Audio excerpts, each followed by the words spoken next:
Hello അപ്പോൾ നമ്മൾ KTയുടെ എന്താണ് നെറ്റ്വർക്ക് അനാലിസിസ് എന്ന് പറയുന്ന ചാപ്റ്ററിലെ ഒരു ക്വസ്റ്റ്യൻ ആണ് ചെയ്യാൻ വേണ്ടി പോകുന്നത്. ആക്ച്വലി തിയറി ഒന്നും നിങ്ങൾ അറിഞ്ഞിരിക്കേണ്ട കാര്യമില്ല. ഇത് മെഷ് അനാലിസിസ് വെച്ചിട്ടാണ് നമ്മൾ ചെയ്യുന്നത്. ബേസിക്സ് മുതൽ, അതായത് നിങ്ങൾക്ക് പ്രധാനമായിട്ടും എക്സാമിന് നിങ്ങളുടെ യൂണിവേഴ്സിറ്റി എക്സാമിന് മാത്രമല്ല, നിങ്ങൾ ഏതെങ്കിലും ഒരു കോമ്പറ്റേറ്റീവ് എക്സാമിനേഷൻ ചെയ്യുകയാണെങ്കിൽ തന്നെയും മെയിൻ ആയിട്ട് 3 ടൈപ്പ് ക്വസ്റ്റ്യൻസ് ആയിരിക്കും മെഷ് അനാലിസിസ് ഉണ്ടാവുക. സോ ഇത് വേണമെങ്കിൽ നിങ്ങൾക്ക് ടൈപ്പ് 1 എന്ന് പറയാം. ടൈപ്പ് 1 എന്ന് പറഞ്ഞാൽ ഇവിടെ എന്താണ്, വോൾട്ടേജ് സോഴ്സ് മാത്രമേ ഉള്ളൂ, വോൾട്ടേജ് സോഴ്സും റെസിസ്റ്റൻസും മാത്രമേ ഉള്ളൂ, വേറൊന്നുമില്ല. ടൈപ്പ് 2 എന്ന് പറഞ്ഞാൽ കറണ്ട് സോഴ്സോടെ വരുന്ന ഒരു ടൈപ്പാണ്. ടൈപ്പ് 3 എന്ന് പറഞ്ഞാൽ അത് നമ്മൾ സൂപ്പർ മെഷ് അനാലിസിസ് എന്ന് പറയുമ്പോൾ നമുക്ക് ഭാവിയിൽ ഡിസ്കസ് ചെയ്യാം.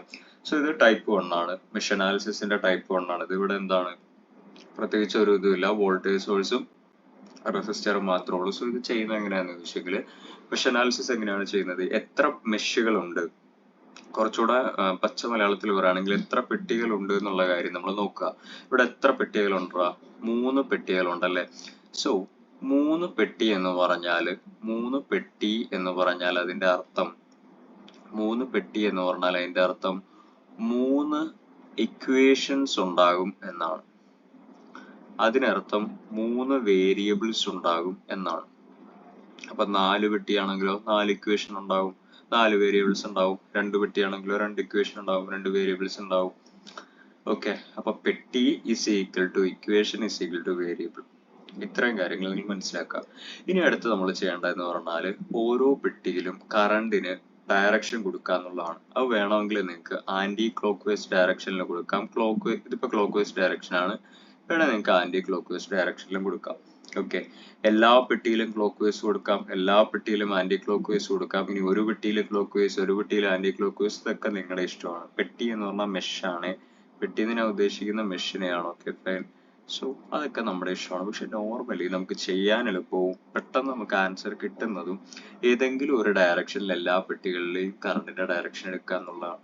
ഓക്കെ, എല്ലാവരും ചെയ്യുന്നത് പോലെ തന്നെ ഞാനും ക്ലോക്ക് വൈസ് ആണ് പ്രിഫർ ചെയ്യാറുള്ളത്. നിങ്ങൾക്ക് ഇഷ്ടമുള്ളത് നിങ്ങൾക്ക് എടുക്കാം. ക്ലോക്ക് വൈസ് ആണ് എനിക്കിഷ്ടം. ഓക്കെ, സോ ആദ്യത്തെ പെട്ടി ഇതായതുകൊണ്ട് ഞാൻ അവിടെയുള്ള കറണ്ടിനെ ഞാൻ I1 എന്ന് വിളിച്ചു. ക്ലോക്ക് വൈസിലാണ് ഞാൻ കറണ്ട് ഡയറക്ഷൻ എടുത്ത്, നിങ്ങൾക്ക് ഇവിടെ ആന്റി ക്ലോക്ക് വൈസ് എടുക്കാം. ഇനി അടുത്തതും ഞാൻ ക്ലോക്ക് വൈസ് തന്നെ എടുക്കുന്നു. രണ്ടാമത്തെ പെട്ടി ആയതുകൊണ്ട് ഞാൻ I2 എന്ന് കൊടുക്കുകയാണ്, I2. മൂന്നാമത്തെ പെട്ടിയിലും ഞാൻ ക്ലോക്ക് വൈസിൽ തന്നെ എടുത്തു, I3 എന്ന് എടുത്തു. നിങ്ങൾക്ക് വേണമെങ്കിൽ ഏത് ഡയറക്ഷൻ വേണം എടുക്കാൻ കേട്ടോ. ഓക്കെ, ഇനി നമ്മൾ എന്താ ചെയ്യുന്നത്, ഓരോ പെട്ടിക്കകത്തും നമ്മൾ എന്താണ് മെഷ് അനാലിസിസ് അപ്ലൈ ചെയ്യാൻ വേണ്ടി പോവാണ്. സോ നമ്മുടെ പെട്ടി നമ്പർ 1ലേക്ക് നമ്മൾ എന്ത് ചെയ്യാണ്, അപ്ലൈ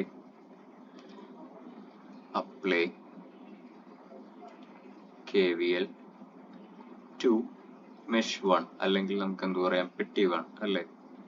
പെട്ടി 1 മെഷ്, പെട്ടി എന്ന് പറഞ്ഞാൽ മെഷ് എന്നാണ് ഉദ്ദേശിക്കുന്നത്. പെട്ടി 1ലേക്ക് നമ്മൾ എന്ത് ചെയ്യാണ്, ഫസ്റ്റ് ഇത് നമ്മൾ കൊടുക്കുകയാണ്. സോ അപ്പൊ എന്ത് വരും, നിങ്ങൾക്ക് വേണമെങ്കിൽ ഇതിപ്പോ ഒരു മെഷ് ആണല്ലോ, അതായത് നമ്മളിപ്പോ എടുത്തിരിക്കുന്ന മെഷ് ഇതാണ്, പെട്ടി നമ്പർ 1 എന്ന് പറഞ്ഞാൽ ഇതാണ്. ഓക്കെ, ഇതാണ് നമ്മുടെ പെട്ടി നമ്പർ 1 എന്ന് പറയുന്നത്. ഫൈൻ, ഇതാണ് നമ്മുടെ പെട്ടി നമ്പർ 1 എന്ന് പറയുന്നത്. ഇവിടെ 6 ohm ഉണ്ട്, ഇവിടെ ഒരു 10 വോൾട്ട് ഉണ്ട്, ഇവിടെ ഒരു 1 ohm ഉണ്ട്. ഓക്കെ, ഇതാണ് I1 എന്ന് പറയുന്നത്.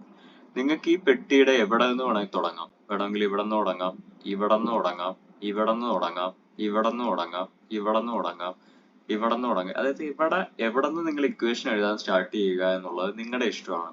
ഓക്കെ, അത് നിങ്ങൾക്ക് എവിടെ നിന്ന് വേണമെങ്കിലും നിങ്ങൾക്ക് സ്റ്റാർട്ട് ചെയ്യാം, കുഴപ്പമില്ല. പെട്ടിയുടെ എവിടെ നിന്ന് വേണമെങ്കിൽ നിങ്ങൾക്ക് സ്റ്റാർട്ട് ചെയ്യാം, അതൊന്നും ഒരു പ്രശ്നമുള്ള കാര്യമല്ല. ഫൈൻ. സോ ഞാനിവിടെ എടുക്കുന്നത് ഈ പെട്ടിയുടെ, നമുക്ക് തൽക്കാലം ഇത് ഇവിടെ നിന്ന് എന്താണ് തുടങ്ങാം. ഓക്കെ, നമുക്ക് തൽക്കാലം അവിടെ നിന്ന് എഴുതാൻ വേണ്ടി തുടങ്ങാം. അപ്പോ എന്താണ് അവസ്ഥ, പച്ചക്കളറോടെ പച്ചക്കളർ എന്താ എഴുതി കാണിക്കുന്നത്. ഓക്കെ, ആയിക്കോട്ടെ, എനിക്കത് അറിയാവുന്ന കാര്യമാണല്ലോ, മൈക്രോഫോൺ ഒക്കെ ഓൺ ആണെന്ന്. സോ അപ്പൊ പെട്ടി നമ്പർ 1ലേക്ക് നമ്മൾ ഇവിടെ നിന്നാണ് തുടങ്ങുന്നത്. അപ്പൊ എന്താ വരിക, ഈ 6 ഓമിലൂടെ പോകുന്ന കറണ്ട്, 6 ഓമിലൂടെ പോകുന്ന കറണ്ട് ആരാണ് 6 ഓമിലൂടെ പോകുന്ന കറണ്ട് I1 അല്ലേ, I1 ആണ്. ലാഗ് അടിക്കുന്നുണ്ടോ? നമുക്ക് പെട്ടെന്ന് പറഞ്ഞു തീർക്കാവേ. ലാഗ് അടിക്കുന്നുണ്ടെങ്കിൽ നമുക്ക് പെട്ടെന്ന് പറഞ്ഞു തീർക്കാം. 6i1. അപ്പൊ 6 ohm ഇൻറ്റു അതിലൂടെ പോകുന്ന കറണ്ട് 6i1 പ്ലസ് ഇനി അടുത്തത് ഈ പെട്ടിയിലുള്ള റെസിസ്റ്റർ എന്ന് പറഞ്ഞാൽ 1 അല്ലേ? സോ 1 ഇൻറ്റു അതിലൂടെ പോകുന്ന കറണ്ട് ആരാ? i1 ആണ്. പക്ഷെ ഒരു പ്രശ്നമുണ്ട്. ഈ 1 ohm എന്ന് പറയുന്നത് പെട്ടി നമ്പർ 1നും പെട്ടി നമ്പർ 2നും കോമൺ ആയിട്ട് നിൽക്കുന്ന ഒരാളാണ്. 6 ohm എന്ന് പറയുന്ന പെട്ടി നമ്പർ 1ന് മാത്രം അവകാശപ്പെട്ട ആളാണെങ്കിൽ 1 ohm എന്ന് പറയുന്ന പെട്ടി നമ്പർ 1നും പെട്ടി നമ്പർ 2നും അവകാശപ്പെട്ട ആളാണ്. കോമൺ ആയിട്ട് നിൽക്കുന്ന ആളാണ്. അതുകൊണ്ട് തന്നെ അയാളുടെ കറണ്ട് നമ്മൾ എഴുതുമ്പോൾ പെട്ടി നമ്പർ 1ലെ കറണ്ട് വെച്ച് മാത്രം നമുക്ക് എഴുതാൻ കഴിയില്ല. പെട്ടി നമ്പർ 2ന്റെ കറണ്ടിനെ കൂടെ അവിടെ നമ്മൾ ഉൾപ്പെടുത്തേണ്ടതായിട്ട് വരും. അപ്പൊ എങ്ങനെ എഴുതുമെന്ന് വെച്ചെങ്കിൽ നമ്മളിപ്പോ കൺസിഡർ ചെയ്യുന്ന പെട്ടി നമ്പർ 1 അല്ലേ? അതെ. അതുകൊണ്ട് തന്നെ നിങ്ങൾ 1 ഇൻറ്റു i1 മൈനസ് i2 എന്നെടുത്താൽ മതി. അതായത് നമ്മൾ ഏതു പെട്ടിയിലാണോ നിൽക്കുന്നത് ആ പെട്ടിയുടെ കറണ്ട് വലുത് എന്നുള്ള രീതിയിൽ എടുക്കുക. എന്നിട്ട് വലുതിൽ നിന്ന് ചെറുത് കുറച്ചാൽ മതി. ഇങ്ങനെ നിങ്ങൾക്ക് ചെയ്യാൻ വേണ്ടി പറ്റുന്നത് എല്ലാ കറണ്ടിന്റെ ഡയറക്ഷനും ഒരേ ഡയറക്ഷനിലാണെങ്കിലേ ഉള്ളൂ. ഞാൻ ഇപ്പൊ എല്ലാം ക്ലോക്ക് വൈസിലാണ് എടുത്തേക്കുന്നത്. എല്ലാം ആന്റി ക്ലോക്ക് വൈസ് ആണെങ്കിലും നിങ്ങൾക്ക് കുഴപ്പമില്ല. ഇപ്പൊ നിങ്ങൾ പെട്ടി നമ്പർ 1ൽ i1ഉം പെട്ടി നമ്പർ 2ൽ i2 ആണെങ്കിൽ നിങ്ങൾക്ക് ഇങ്ങനെ എഴുതാൻ കഴിയില്ല. അതുകൊണ്ടാണ് ഞാൻ ക്ലോക്ക് വൈസിൽ എഴുതണം എന്ന് പ്രിഫർ ചെയ്യുന്നത് കേട്ടോ. വിച്ച് ഈസ് ഈക്വൽ ടു ആ പെട്ടിയിലുള്ള വോൾട്ടേജ് സോഴ്സ്. ഓക്കെ, എത്രയുണ്ട് ആ പെട്ടിയിൽ? 10 വോൾട്ട് ഉണ്ട്. ഓക്കെ, 10 വോൾട്ട് ഉണ്ട്. എന്തുകൊണ്ടാണ് ഞാൻ അവിടെ 10 എന്ന് എഴുതിയത്? +10, ഇവിടെ +10 വരാം -10 വരാം. അതായത് കറണ്ട് ഇങ്ങനെയാണ് നമ്മുടെ വോൾട്ടേജ് സോഴ്സ് ഇരിക്കുന്നത് അല്ലേ? വോൾട്ടേജ് സോഴ്സിന്റെ ഈ വലിയ ഭാഗം എന്ന് പറയുന്നത് പോസിറ്റീവും ചെറിയ ഭാഗം എന്ന് പറയുന്നത് നെഗറ്റീവ് ആണ്. നമ്മുടെ കറണ്ട് ഇതാ ഇങ്ങനെയാണ് പോകുന്നത്. ഇങ്ങനെയാണ്, അതായത് ഇങ്ങനെ ഒഴുകി ഇങ്ങനെയാണ് കയറി പോകുന്നത്. കറണ്ട് വന്ന് ഇറങ്ങിയത് എവിടെയാ? കയറിയത് നെഗറ്റീവിലൂടെയും ഇറങ്ങിയത് പോസിറ്റീവിലും അല്ലേ? ഇറങ്ങിയത് പോസിറ്റീവിലായതുകൊണ്ടാണ് നമ്മൾ +10 എന്നെടുത്തത്. ഇനി കറണ്ട് ഇറങ്ങുന്നത് നെഗറ്റീവിലാണെങ്കിൽ നമ്മൾ -10 എന്നായിരിക്കും എടുക്കുന്നത്. ഓക്കെ, അങ്ങനെയുള്ള ക്വസ്റ്റ്യൻസ് ഉണ്ട്, നമുക്ക് നോക്കാം. അത് ഫൈൻ. സോ 10 എന്നുള്ള കാര്യം കിട്ടിയല്ലോ. കിട്ടി. ഇനി ഇതൊന്ന് സിംപ്ലിഫൈ ചെയ്തേ. 6i1 plus 1 into i1 minus i2 is equal to 10. Okay, fine. So ഇനി നിങ്ങൾ എന്ത് ചെയ്യുക? i1 i2 i1ന്റെ ടേമുകളെല്ലാം നിങ്ങൾ ഒന്നിച്ച് എഴുതുക. 6i1 പ്ലസ് i1 6i1ഉം 1i1ഉം കൂടെ ചേരുമ്പോൾ 7i1 ആയി, മൈനസ് i2 ആയി, is equal to 10. ഇനി ആക്ച്വലി നിങ്ങളിത് എക്സാമിനേഷൻ ഒക്കെ ചെയ്യുമ്പോൾ കാൽക്കുലേറ്ററിലാണ് ചെയ്യുന്നത്. കാൽക്കുലേറ്ററിലാണ് നിങ്ങൾ ഇക്വേഷൻസ് എല്ലാം സോൾവ് ചെയ്യുന്നത്. അപ്പോൾ നിങ്ങൾ ശ്രദ്ധിക്കേണ്ട ഒരു കാര്യം, ഇത്ര എഴുതിയാൽ മതി. ദിസ് ഈസ് ഇക്വേഷൻ നമ്പർ 2 എന്ന് പറഞ്ഞ് നിങ്ങൾ എഴുതിക്കോ, കുഴപ്പമൊന്നുമില്ല. പക്ഷെ നിങ്ങൾ കാൽക്കുലേറ്ററിൽ ചെയ്യുമ്പോൾ ഒരു കാര്യം ശ്രദ്ധിക്കണം. നമുക്ക് 3 ഇക്വേഷൻ വരും എന്നുള്ള കാര്യം ഞാൻ പറഞ്ഞു.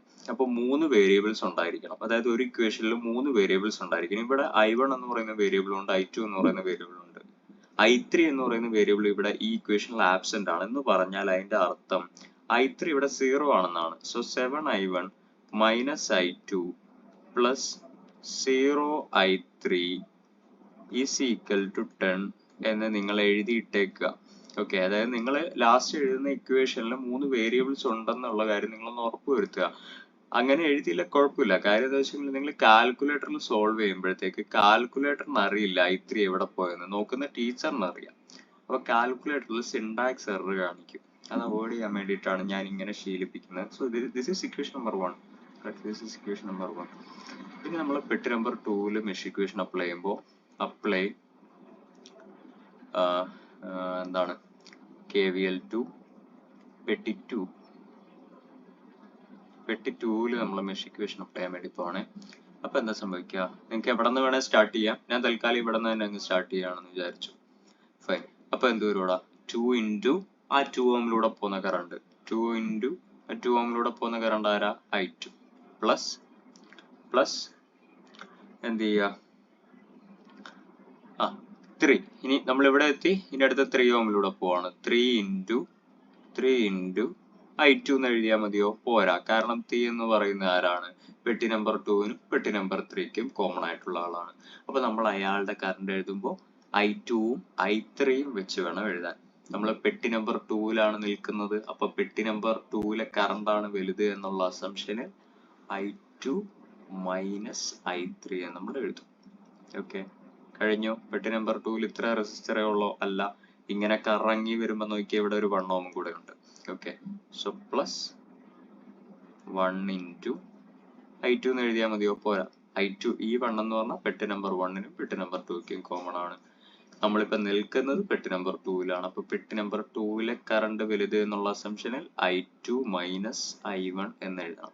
കണ്ടോ കണ്ടോ കണ്ടോ? ഇവിടെ നോക്കിയാൽ നമ്മൾ ഈ 1 ohm തന്നെ അല്ലായിരുന്നു പെട്ടി നമ്പർ 1ൽ ഇത് ഇവിടെ വന്നത്. ഇവിടെ നോക്കിയാൽ KVL പെട്ടി നമ്പർ 1ൽ അവിടെ നമ്മൾ I1 മൈനസ് I2 എന്ന് എടുത്ത കാര്യം എന്താ? നമ്മൾ അപ്പം നിന്ന പെട്ടി നമ്പർ 1ൽ. അപ്പൊ പെട്ടി നമ്പർ 1ലെ കറണ്ട് വലുത് എന്നുള്ള അസംഷൻ എടുത്തു. ഇപ്പൊ നിൽക്കുന്ന പെട്ടി നമ്പർ 2ൽ. അപ്പൊ പെട്ടി നമ്പർ 2ലെ കറണ്ട് എന്നുള്ള അസംഷൻ I2 മൈനസ് I1 എന്നുള്ള രീതിയിലാണ് നമ്മൾ എടുത്തത്. ഈസ് ഈക്വൽ ടു ഈ പെട്ടിക്കകത്തുള്ള വോൾട്ടേജ്, ഈസ് ഈക്വൽ ടു ഈ പെട്ടിക്കകത്തുള്ള വോൾട്ടേജ്. ഈ പെട്ടിക്കകത്തുള്ള വോൾട്ടേജ് കാണാൻ പറ്റുന്നുണ്ടോടാ? ഇല്ലല്ലോ. ഇപ്പൊ എന്ത് ചെയ്യാം? അങ്ങ് 0 എന്നിട്ടേക്കുക, അങ്ങ് 0 എന്നിട്ടേക്കുക. ഫൈൻ. ഇതൊന്ന് സിംപ്ലിഫൈ ചെയ്യാം. 2I2 plus 3I2, 3 into I2 3I2, 3 into minus I3 minus 3I3 plus 1 into I2 I2, 1 into minus I1 minus I1 is equal to 0. 2 I2 ഉണ്ട്, 3 I2 ഉണ്ട്, 1 I2 ഉണ്ട്. 2ഉം 3ഉം 6, 6 I2 വരും അല്ലേ? 6 I2 എത്ര I1 ഉണ്ട്? 1 I1 minus I1 minus 3 I3 is equal to 0. അപ്പൊ നമ്മൾ ഒന്നുകൂടെ ചെക്ക് ചെയ്യാണ്. ഇവിടെ 3 ഇക്വേഷൻ ആണ് വേണ്ടത്, 3 വേരിയബിൾസ് വേണം. നമുക്ക് കിട്ടിയ രണ്ടാമത്തെ ഇക്വേഷൻ നമ്പർ 2 ഇതാണ്. അതിൽ 3 വേരിയബിൾസ് ഉണ്ടോ? ഉണ്ട്. I2 ഉണ്ട്, I1 ഉണ്ട്, I3 ഉണ്ട്. കുഴപ്പമില്ല. പക്ഷെ ഇവിടെ ഇങ്ങനെ എഴുതിയാൽ മതി. പക്ഷെ ഇവിടെ അഗൈൻ നിങ്ങൾക്ക് വരുന്ന ഒരു പ്രശ്നം, നിങ്ങൾ കാൽക്കുലേറ്ററിൽ സോൾവ് ചെയ്യുമ്പോൾ നമ്മൾ ആ ഓർഡറിൽ തന്നെ എഴുതണം. അതായത് ഫസ്റ്റ് നമ്മൾ I1 ആദ്യം എഴുതി. ഫസ്റ്റ് ഇക്വേഷൻ നോക്കി, I1 ആണ് ആദ്യം എഴുതിയേക്കുന്നത്, പിന്നെ I2 ആണ് എഴുതിയേക്കുന്നത്, പിന്നെ I3 ആണ് എഴുതിയേക്കുന്നത്. ഇനി എഴുതാൻ പോകുന്ന എല്ലാ ഇക്വേഷനിലും ഫസ്റ്റ് I1 എഴുതണം, സെക്കൻഡ് I2 എഴുതണം, തേർഡ് I3 എഴുതണം. കാൽക്കുലേറ്ററിൽ സോൾവ് ചെയ്യുമ്പോൾ സിൻടാക്സ് എറർ വരാതിരിക്കാനാണ്. സോ നമ്മൾ എന്ത് ചെയ്യണം? കാൽക്കുലേറ്ററിൽ സോൾവ് ചെയ്യുന്ന കുട്ടികളായതുകൊണ്ട് ഫസ്റ്റ് നമ്മൾ I1 എഴുതണം. അപ്പൊ ഇവിടെ എന്താണ്? മൈനസ് I1 നിങ്ങൾ ഫസ്റ്റ് എഴുതുക, പിന്നെ നിങ്ങൾ I2 എഴുതുക. I2 എന്ന് പറഞ്ഞാൽ പ്ലസ് 6 ആണല്ലേ? പ്ലസ് 6 I2 ആണ്. ഈ I3 എഴുതുക, മൈനസ് 3 I3. ഇങ്ങനെ തന്നെ നിങ്ങൾ ശീലിച്ച് എഴുതി പോവുക. Is equal to 0. This is equation number 2 എന്ന് പറഞ്ഞ് എഴുതിയാൽ മതി. ഇങ്ങനെ എഴുതിയാലും മതി. പക്ഷെ നമ്മൾ കാൽക്കുലേറ്ററിൽ സോൾവ് ചെയ്യുമ്പോൾ സിൻടാക്സ് എറർ വരാതിരിക്കാൻ വേണ്ടിയിട്ടാണ് ഞാൻ ഈ കാര്യം പറഞ്ഞത്. ഫൈൻ. ഇനി ഞാനിതൊന്ന് മായ്ക്കാണ്. ഇത് ഒന്ന് മായ്ച്ചിട്ട് നമുക്ക് പെട്ടി നമ്പർ 3യുടെ കാര്യം കൂടെ നമുക്ക് ഇവിടെ ഒന്ന് എഴുതണം. അതിന് വേണ്ടിയിട്ട് ജസ്റ്റ് ഒന്ന് മായ്ക്കാം. നമുക്ക് ഇക്വേഷൻ മാത്രം ഇങ്ങോട്ടൊക്കെ ഒന്ന് എടുത്ത് എഴുതിയേക്കാം. ഫൈൻ. നമ്മുടെ ഇക്വേഷൻ മാത്രം ഞാൻ ഇങ്ങോട്ടേക്ക് ഒന്ന് എടുത്ത് എഴുതിയതിന് ശേഷം 7I1 minus I2 minus I2 plus 0I3 is equal to 10. ഇതായിരുന്നു നമ്മുടെ ഇക്വേഷൻ നമ്പർ 1. ഓക്കെ, ഇനി അതും കൂടെ അങ്ങ് മായ്ച്ചേക്കാം. എന്നിട്ട് നമുക്ക് പെട്ടി നമ്പർ 3യിലെ ഇക്വേഷൻ നമുക്ക് ചെയ്യാം, കണ്ടുപിടിക്കാം. അപ്ലൈ KVL to പെട്ടി 3. പട്ടിയൊന്നും ആയില്ലല്ലോ അല്ലേ? പെട്ടി 3യിലേക്ക് കൊടുക്കുമ്പോൾ എന്താ വരിക? നിങ്ങൾക്ക് എവിടെ നിന്ന് വേണം സ്റ്റാർട്ട് ചെയ്യാം. തൽക്കാലം ഞാനിപ്പോൾ എവിടെ നിന്ന് സ്റ്റാർട്ട് ചെയ്യണം? ഇവിടെ നിന്ന് തന്നെ സ്റ്റാർട്ട് ചെയ്യാം, അല്ലെ ഇവിടെ നിന്ന് സ്റ്റാർട്ട് ചെയ്തു, ഇഷ്ടമുള്ളത് സ്റ്റാർട്ട് ചെയ്യാം. ഇവിടെ നിന്ന് സ്റ്റാർട്ട് ചെയ്യുമ്പോൾ എന്താണ്? 10 into I1 അല്ല സോറി 10 into അവിടെയുള്ള കറണ്ട് ആരാണ്? I3. ഇവിടെ നോക്കിയ വോൾട്ടേജ് സോഴ്സ് വന്നു. ഈ കറണ്ട് ഇങ്ങനെ ഇറങ്ങിയിട്ട് ഇവിടെയാ വരുന്നത് അല്ലേ? ഓക്കെ, വോൾട്ടേജ് സോഴ്സ് നമുക്ക് ലാസ്റ്റ് എഴുതാം. വോൾട്ടേജ് സോഴ്സ് നമുക്ക് ലാസ്റ്റ് എഴുതാം. പോട്ടെ, ആദ്യം റെസിസ്റ്ററിന്റെ കാര്യങ്ങളൊക്കെ എഴുതിയിട്ട് വോൾട്ടേജ് സോഴ്സ് എഴുതാം. നിങ്ങൾക്ക് ഇതിന്റെ കൂടെ തന്നെ എഴുതാം കേട്ടോ. -20 എന്നൊക്കെ എഴുതിയിട്ട് ഈസ് ഈക്വൽ ടു 0 എന്നൊക്കെ പറഞ്ഞ് നിങ്ങൾക്ക് എങ്ങനെ എഴുതാം. പക്ഷെ ഞാൻ കുറച്ച് സിമ്പിൾ ആയിട്ട് നിങ്ങൾക്ക് ആർക്കെങ്കിലും മനസ്സിലാവാത്തുണ്ടെങ്കിൽ അങ്ങനെ എല്ലാവർക്കും മനസ്സിലാവാൻ വേണ്ടിയിട്ടാണ് ഇങ്ങനെയൊക്കെ പറയുന്നത് കേട്ടോ. സയൻസ് ഒന്നും അങ്ങനെയൊന്നുമില്ല. സോ ഇനി അടുത്ത് നമുക്ക് റെസിസ്റ്റർ എഴുതാം. റെസിസ്റ്റർ എഴുതുമ്പോൾ എന്ത് വരും? അവസാനം നമുക്ക് വോൾട്ടേജ് സോഴ്സ് എഴുതാവേ.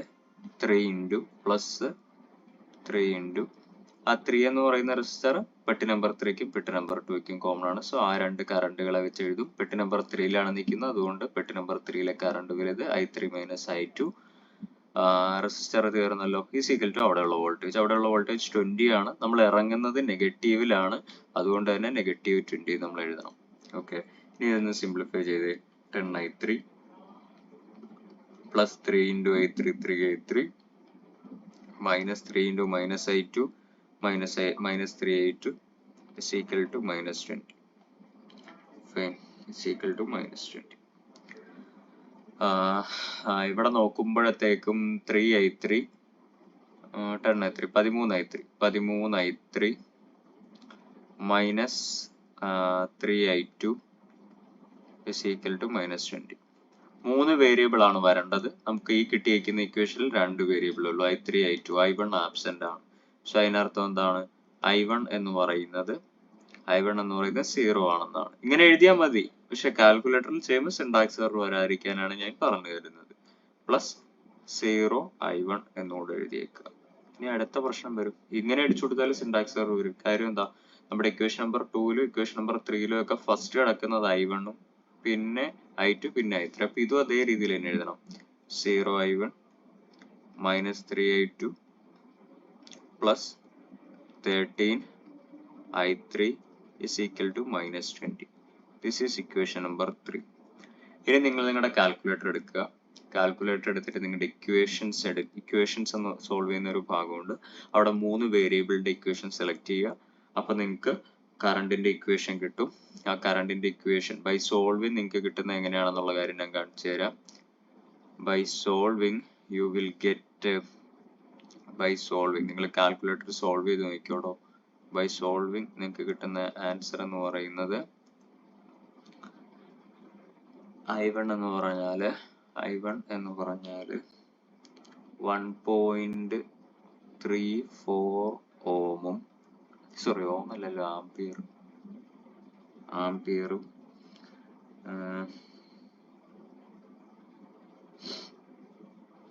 I2 എന്ന് പറയുന്നത് മൈനസ് 0.61 ആംപിയർ ആൻഡ് I3 എന്ന് പറഞ്ഞാൽ മൈനസ് 1.68 ആംപിയർ എന്നാണ് കിട്ടുന്നത്. ഇവിടെ ഇപ്പോ എന്താണ് നമ്മളോട് ചോദിച്ചിരിക്കുന്ന കറണ്ട് ത്രൂ 2 ഓം റെസിസ്റ്റർ. 2 ഓമിലൂടെ പോകുന്ന കറണ്ട് ഏതാ? I2 എന്ന് പറയുന്ന ഒരു കറണ്ട് ആണല്ലേ, അതായത് ഈ കറണ്ട് അല്ലേ ഇങ്ങനെ കയറി വരുന്നത്. സോ I2 ആണ് 2 ഓമിലൂടെ പോകുന്ന current. So current through 2 ohm resistor എന്ന് പറഞ്ഞാൽ I2 തന്നെയാണ്. That is equal to minus 0.61 ampere. ഇതാണ് നമ്മുടെ ആൻസർ വരുന്നത്. ഫൈൻ. ഇവിടെ ഈ മൈനസ് വന്നത് എന്തുകൊണ്ടാ? കറണ്ട് മൈനസ് ആകുമോ? ഇല്ല. അതെന്താന്ന് വെച്ചെങ്കിൽ ഞാൻ പറഞ്ഞു, നമ്മൾ ഇഷ്ടമുള്ള ഡയറക്ഷൻ എടുത്തല്ലേ. ഞാൻ ഇവിടെ എനിക്ക് ഇഷ്ടമുള്ള ക്ലോക്ക് വൈസ് ആണ് ഞാൻ എടുത്തത്. മനസ്സിലായോ? അപ്പോ ഈ കറണ്ട് പോസിറ്റീവ് വന്നതിന് കാര്യം എന്ന് പറഞ്ഞാൽ ഞാൻ അസ്യൂം ചെയ്ത എന്റെ ഈ ക്ലോക്ക് വൈസ് ഡയറക്ഷൻ കറക്റ്റ് ആണ്. നെഗറ്റീവ് വന്നതിനർത്ഥം ഞാൻ അസ്യൂം ചെയ്ത ക്ലോക്ക് വൈസ് ഡയറക്ഷൻ തെറ്റാണ്, ആന്റി ക്ലോക്ക് വൈസ് ആയിരുന്നു എടുക്കേണ്ടിയിരുന്നത് എന്നാണ് കാണിക്കുന്നത്. എന്ന് പറഞ്ഞാൽ കുഴപ്പമൊന്നുമില്ല, നമുക്ക് മുൻകൂട്ടി പ്രെഡിക്റ്റ് ചെയ്യാൻ നമ്മൾ ജ്യോത്സ്യന്മാരൊന്നുമില്ലല്ലോ. ഓക്കെ, ഇങ്ങനെ ആൻസർ കിട്ടി നെഗറ്റീവ് വന്നാലുള്ളതിന്റെ അർത്ഥം ഞാൻ പറഞ്ഞതന്നേ ഉള്ളൂ. നെഗറ്റീവ് കിട്ടി എന്ന് പറഞ്ഞാൽ ടെൻഷൻ അടിക്കുകയൊന്നും വേണ്ട. അപ്പൊ ഇങ്ങനെയാണ് നമ്മൾ ചെയ്യേണ്ടത്. കാൽക്കുലേറ്ററിൽ ചെയ്യേണ്ട കാര്യമൊക്കെ ഞാൻ പറഞ്ഞു തന്നു. അപ്പം ഇത് ടൈപ്പ് 1 ആണ് കേട്ടോ. മെഷ് അനാലിസിസിന്റെ ഒരുപാട് ടൈപ്പുകളുണ്ട്, നമുക്കൊക്കെ ഡിസ്കസ് ചെയ്യാം. ഓക്കെ, അപ്പൊ ഇന്ന് ഇതൊരു ചെറിയ ക്വസ്റ്റ്യൻ ആണെങ്കിൽ ഞാൻ 18 മിനിറ്റിനടുത്ത് ക്വസ്റ്റ്യൻ എടുത്തിട്ടുണ്ട്. കാര്യം വേണ്ട എല്ലാ കാര്യങ്ങളും ഞാൻ പറഞ്ഞിട്ടുണ്ട്.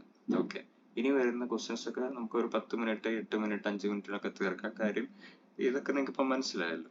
ഫൈൻ. അപ്പൊ ശരി, താങ്ക് യു.